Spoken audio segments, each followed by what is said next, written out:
Malas man kung ituring ng iilan, swerte naman ang hatid ng Friday the 13th para sa piling minimum wage earners matapos buksan para sa kanila ang bentahan ng 20 pesos kada kilong bigas.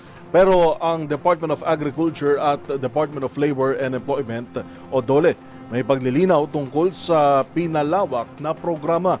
Kung ano ito ihahatid ni Boy Gonzales. Malaking ginhawa para sa mga manggagawa na sumasahod ng minimum wage earner dahil simula ngayong araw, pwede na rin makabili ng 20 pesos ng kada kilo ng bigas.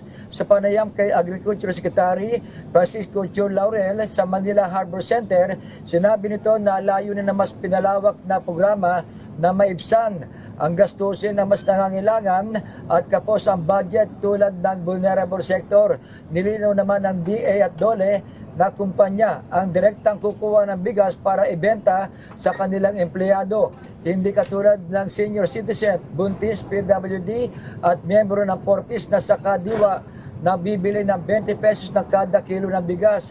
Ayon sa DOLE, 120,000 na minimum wage earner sa buong bansa na pre-listed ang makikinabang sa programa na may limit na 10 kilo ng bigas kada buwan. Pagtitiyak ni Laurel, ito ay pilot lamang at palalawakin sa susunod na panahon upang maraming sektor ang makabili ng murang bigas. Para sa MBC TV Network News, ito si Boy Gonzales, una sa Pilipinas, una sa Pilipino.